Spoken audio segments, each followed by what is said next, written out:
Programs on MPT are made possible by our members and the following. Preston Scheffenacher Properties is proud to support Maryland Public Television.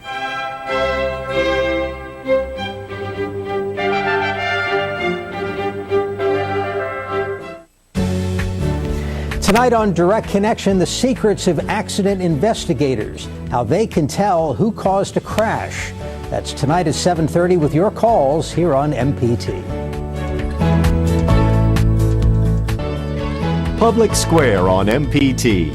It's TV worth watching. He was born Roliklaka, shaker of trees. He became Nelson Mandela and shook the world. We want peace, standing on our feet, not kneeling on our knees. As the world mourns, Frontline celebrates the life and legacy of this remarkable man.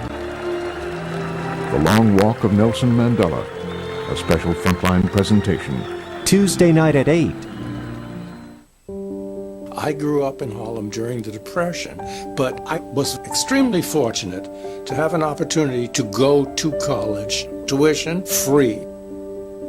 When I retired, I thought if I can even help one person go to college, I'll have done something really great. So I support one student with a scholarship. I see the values of PBS in sync with my values. And just the way I want to pass on a legacy of education, I would like to pass PBS on to the next generation.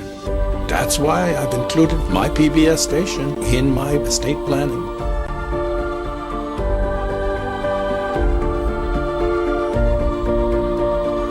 I like to think that PBS is concerned with our soul. If your soul is in the right place, you're giving back. In the world's largest desert, an astounding discovery. Thousands of human bones scattered across the sand. What were they doing here?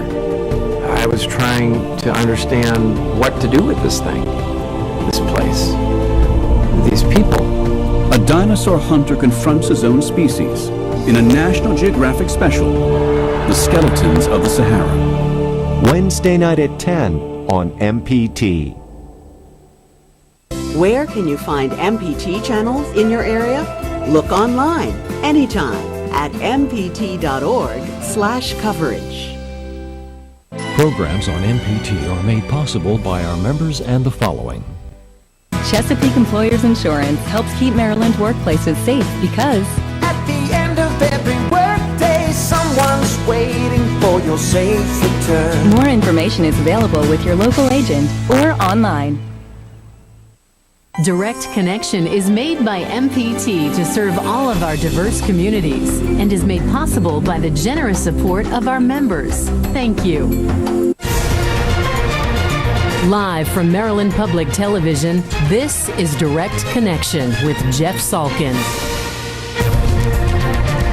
Hi, everybody. Thanks for tuning in for Direct Connection. Coming up tonight, the secrets of accident investigators, how they can tell who caused a crash and what all drivers can learn from that. That is coming up. First tonight, despite the snow on the ground, it is time for spring sports amid renewed concern about sports safety. Joining us in the studio for our Your Health segment tonight, Dr. Eugenio Rocksmith, attending physician at the University of Maryland Rehabilitation and Orthopedic Institute, also assistant professor at the University of Maryland School of Medicine, Department of Neurology, and John Boloski, director of outreach at the University of Maryland Sports Medicine. Also, John coordinates trainers at high schools in Howard and Baltimore counties. Thanks to both of you for being with us. Thanks for having us. Thank you. When we think about sports injuries, there's so much focus on football in the fall, but a lot of spring sports, John, you see injuries as well. Absolutely. I think probably one of the sports we're seeing a great number of those in now is sport of lax or lacrosse. We used to call it lacrosse. Yes, well, we call it lax now. It's a shorter version. But yes, there are quite a few. It seems as that equipment gets better and the athletes are getting larger and faster and stronger, we're seeing greater impact levels. And certainly We're starting to see a lot of the same problems we see in football. Namely concussions? Namely concussions. Certainly the boys lacrosse, they're wearing helmets. Helmets, I think there's a false safety there, and I'll let the doctor speak to that, but I will tell you that the brain floats within a liquid medium inside the skull, and no matter what you have on your head, that brain is still moving. So as you're hitting with greater impacts, with greater accelerations, you're getting a lot more movement of that brain inside the skull, and consequently we're seeing a lot more concussions. Doctor, you were telling me before that the latest guidelines that came out just last year for this represent a huge change from the previous guidelines. Yes, the previous guidelines date back to 1997, where they took a pretty systematic approach in how to decide whether or not a patient should return to play, how long they should wait before they return to play, based on the severity of their symptoms. And basically that was the same for all players. But now the new guidelines that came out in 2013 and developed by the American Academy of Neurology base every player's return to play on the field on an individual basis. Where do you see the most concussions in spring sports? I mean, off the top of my head, I would look at soccer more than lacrosse, baseball certainly. Baseball, where do you see patients coming in? We see patients lacrosse, baseball. We see, like you said, soccer. More often, you can see injuries, brain injuries, or concussions in girls playing basketball. That's one of the more common causes in women who are involved in sports. What typically happens there? I think probably when they collide with other players. Okay. Also, cheerleading. That's another activity in which you can see, which is a big setup for concussions in young women. There was a hearing on this on Capitol Hill just last week, looking at some of the changes that have taken place. Where's there room for improvement? Where do you think things might change if we look out a further few years? Well, I think there are changes that are already taking place within the state of Maryland. I think nationwide there's a lot more attention being spent now on education, not only of the athlete, but also of the parent, also the school administrators, as well as coaches. That can go a long way in terms of how we can manage those problems, prevent them from actually happening. Also at the referees level, so the implementation of new rules that kind of slow down, control the game somewhat, if you will certainly make a change also. So I think there's a lot in terms of education and being able to prevent problems. Would you say that there was a time when maybe concussions weren't taken as seriously as we take it now? Definitely there was a time. And I think because there was a lack of knowledge about really what happens in a concussion and what happens in recurrent concussions, and now that we're starting to see evidence of the long-term effects of recurrent concussions in professional athletes like football players, we're starting to realize that it's really important to start way back in the player's career from the time they were children, and teach them how to what the warning signs are for concussion, and also to teach the staff that's overseeing their play on the field about what are the warning signs, so you can really minimize the number of concussions that these athletes incur. Because research has shown that the more frequently you develop a concussion, and especially one after another, the more likely you are to have a bad outcome in the long run. Let me remind our viewers, if you have a question about sports medicine, concussions in particular, give us a call. We'll have the number up on the screen. You can also tweet a question to @MPT News. That's our Twitter address, @MPT News. What should parents know? How do you know if your child was at a game, was in a practice, came home, maybe reports getting a hit and isn't feeling quite right, clearly something that wasn't severe enough to get looked at during the game? Do these things show up later?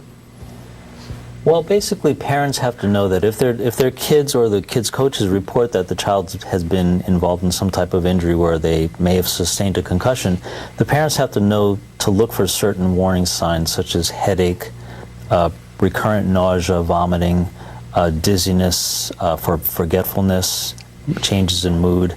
All these things can be signs of having sustained a recent concussion. Now, what's important is that when the kids ultimately return back to play, if they do any activity which increases their heart rate and their blood pressure that causes those symptoms to recur, the child should be pulled out immediately. They should not be allowed to play until they are able to play the game again at a sustained heart rate and blood pressure without feeling any symptoms. So that's the test. I hadn't heard that before, that the elevated blood pressure and pulse tests the brain in some way? Well, tests the brain, tests the body. Basically, it's a sign that if you're not feeling well after a concussion and these symptoms are reproduced by your going back into playing the game, then you really need to be pulled out again. What is it about recurrent concussions that's a problem? Well, the problem is that basically your brain needs time to heal after the first concussion, because there may not be any structural changes, like there may not be any damage to the brain per se, but there are very, very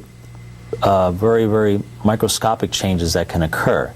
Changes in the blood flow throughout your brain, changes in the elasticity of different parts of your brain. And if you sustain a second impact soon after that first impact that caused a concussion, the outcome can be much worse. It actually has a name for it. It's called second impact syndrome. And what are your thoughts on the long-term effects, especially in football players, of a career of maybe there wasn't a catastrophic hit, but the compounding effects of a lot of little hits?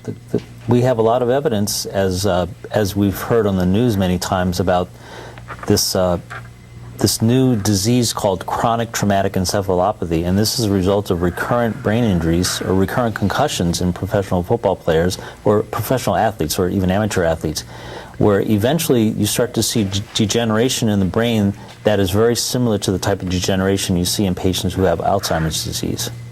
Let's take a phone call. This is Andre in Wycomico County. Andre, thanks for calling. Go ahead. What is the timeline for an injury? Once a kid sustains an injury, how long should he be out before he's allowed to come back and play? Thanks for the call. Is there an easy answer to that? There is a kind of an easy answer out there, but once again, I think it all depends upon the athlete. Each individual is an individual case. But normally what you like to see is a 24 to 48 hour time period where you then come back and do another assessment to see if there are symptoms present. And if there are symptoms present, those which we've already talked about, then that's something then that requires further medical evaluation. And I'd like to add one thing, and that's that it's very important that the viewers know that children take much longer than adults to recover from a brain injury, from a concussion. A concussion is a mild traumatic brain injury. Children take much longer, and you really have to be very, very careful in allowing them and when you allow them to go back into play. What's the cutoff there? I mean, when you say children, are we talking little kids, teens? Under 12. Yeah, under 12. Okay. Let's take another call. Baltimore City, Leroy, thank you for calling. Go ahead. My question is there a limit as to how many concussions that a person should be able to endure before they are actually become concussion prone and not be able to play any particular sport? Thank you very much. I would say that we use a rule of thumb of if you've had 3 in a year, that's it. You are done. No questions asked. And that rule of thumb makes sense because after one concussion, you have a much higher risk of sustaining a second concussion from a less forceful impact. And every successive concussion you have after that, your risk goes even higher. Is there some point where you're just done as an athlete and you need to switch to golf? You need to play golf or ping pong or something. I think once you start to see persistent personality changes or persistent cognitive changes, at that point, somebody needs to step in and say, you should not be playing anymore. Is there any evidence that you talked about the differences between young people and adults, between boys and girls? Is there any difference you've seen? There is a difference in that younger women, especially children, do not have the strong musculature that some boys have, and so that makes them a little more prone to sustaining a concussion from the same type of impact as compared to a boy. What about the idea that I've heard before, and you talked earlier about how the brain sort of floats around in there, that it's not necessarily, I mean, certainly the impact is bad, but a twisting impact is worse. There's something about the friction if there's rotation involved. Does that make sense? Yeah, it does make sense, and that's a very common way in which people sustain more serious brain injuries, especially as a result of a car accident, where the brain is sitting inside of the skull and the head is twisted on top of the spine, and you get some tearing of some of the nerves in the brain. And that tearing can actually result in long-term damage to the nerve, where actually the nerve starts to degenerate. And that specifically is called diffuse axonal injury, which is what's called the pathognomonic sign, or the most important sign that you see in radiographically, like in an MRI or a CAT scan, of somebody who's had a serious brain injury. Let's get one more phone call. Baltimore City, this is Jane. Jane, thanks for the call. Go ahead. Sure. My son sustained a head injury, and he was recommended to start on coconut oil straight away. Have you ever heard of anything like that? Jane, thank you. Coconut oil specifically I've not heard of, but there are many different home remedies that people use to treat, but unless they're really backed up by any hardcore research, I can't really say one way or the other. Before we go, what's the takeaway here for student athletes and their parents heading into the spring season? What do you want them to know? Playing sports or engaging in physical activity is a good thing. You just need to be aware that concussions and head injuries are very, very serious, need to be taken seriously. It's not a bump, it's not a ding, whatever you want to call it. It is a serious injury to the brain and needs to be followed up. Very good. John Belowski and Dr. Rocksmith, thanks to both of you for being with us. Thank you very much. We appreciate it. Just ahead tonight, the secrets of accident investigators with more of your phone calls. We'll be right back. How's this for a pitch? It's like being on Twitter all day long without having to be on Twitter all day long. Well, you hooked me. I spend way too much time on my Twitter page. Well, that's how the Neiman Journalism Lab describes its Twitter robot, which is now available to anyone under the name OpenFuego. Here's how it works. You choose a group of up to 15 authorities, the most knowledgeable Twitter users you want to track. Now, these might be beat reporters, academic experts, local politicians, or, say, Yankee fans. I'm so tired of the people I follow going on and on about sports. But that's the great thing about this app. You can limit it to the Twitter folks talking about what you're interested in. And OpenFuego follows all the people they follow, up to a total of 5,000 sources. When one of them shares a link, that's scored according to the source's influence. And you can ask OpenFuego which links are being talked about the most in this little universe you've created. Now, you might need some help from a techie in installing the code, but that's your daily download. Joy gambled away her life. The things that you'll do with an unbearable addiction. She was probably only a couple of clicks away from actually committing suicide. Learn about the signs and symptoms of gambling addiction. It's just hard to look in the mirror. Then, talk to experts on our live phone bank if you or someone you know needs help. Join MPT for Understanding Joy, Wednesday night at 8.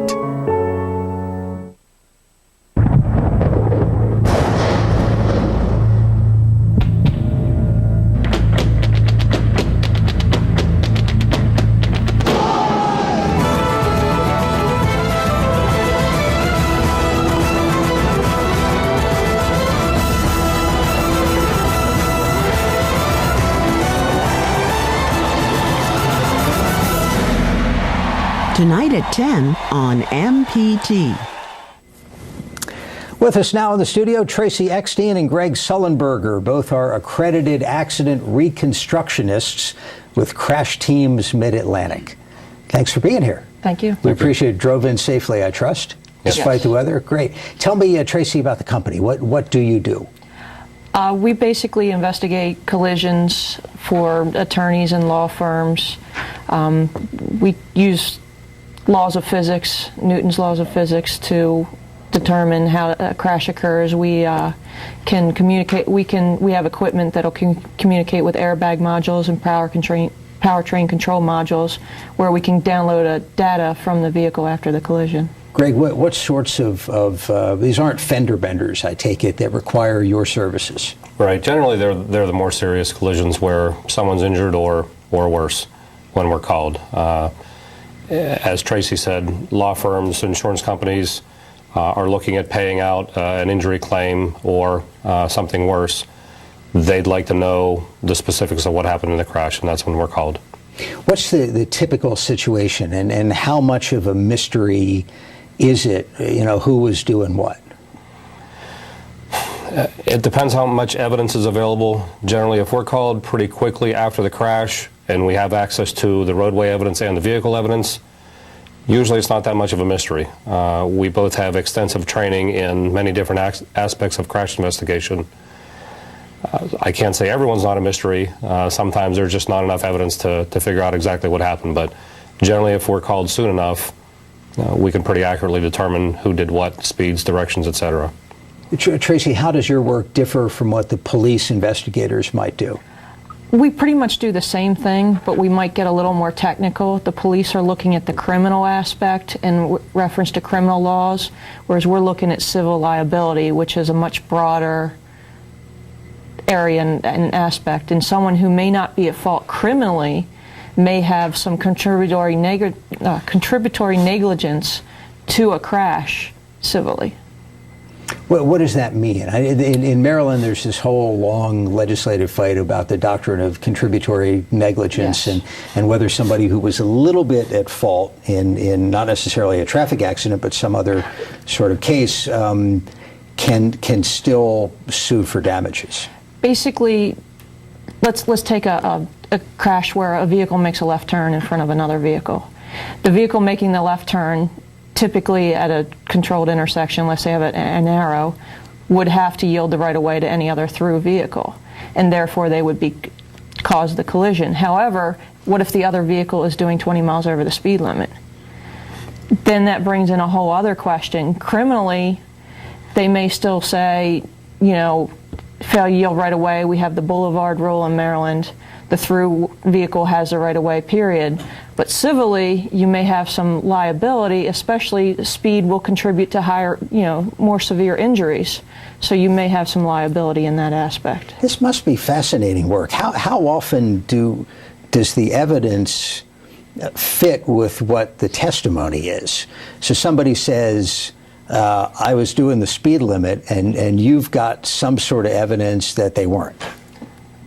That's almost a humorous question. I generally, all the time, is what right. We do this, and we actually teach this for the University of North Florida. Both of us teach crash investigation, and one of the big things that we teach is the physical evidence doesn't lie. If there's a certain length of skid mark or a certain amount of damage in the vehicle, or if you get an image out of the airbag module, you get the data that's contained in the airbag module that tells it to deploy, that doesn't lie. Witnesses can twist the truth to their benefit, people that are involved, and witnesses, it's hard to recall all the details of something as traumatic as a crash that you see in front of your face. Absolutely. So they may be even trying to tell the truth, but they just can't get all the details, whereas the evidence generally tells the story. How much does the airbag system know?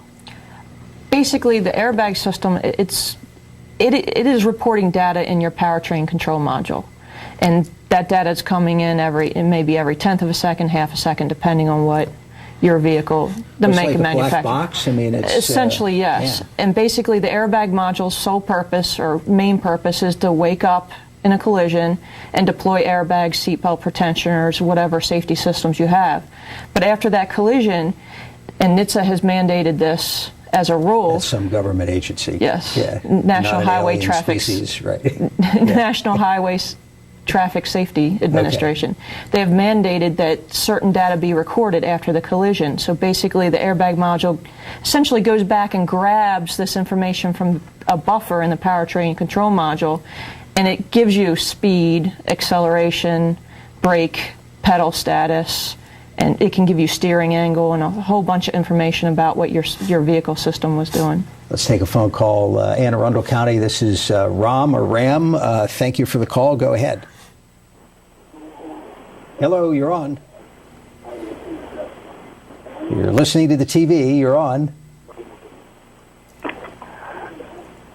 Thanks for taking my call.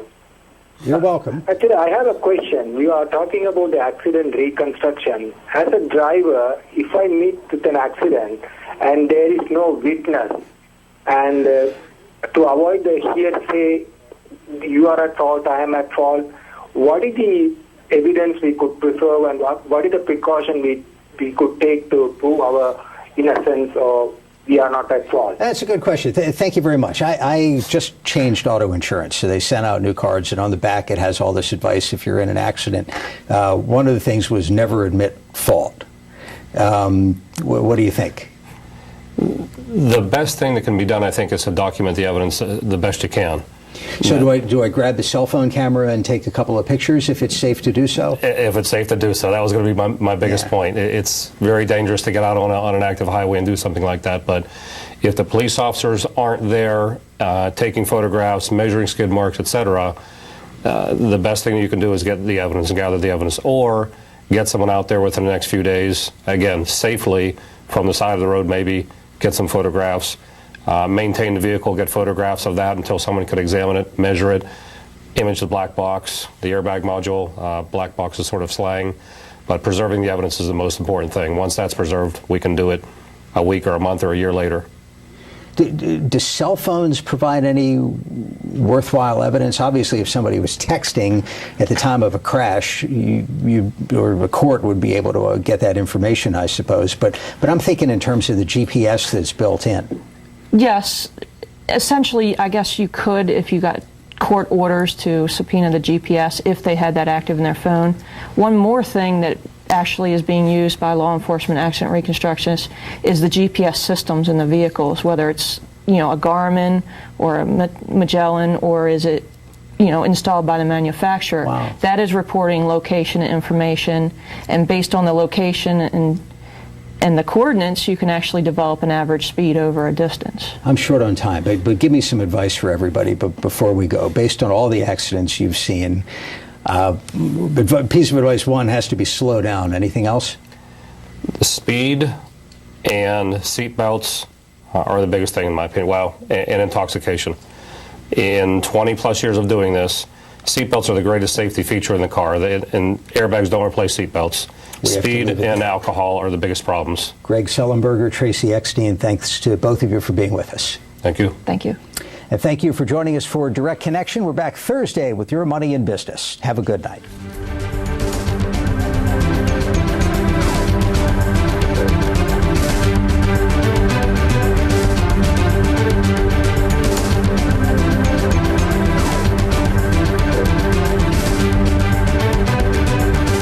Your health segments are a co-production of Maryland Public Television and the University of Maryland Medical System.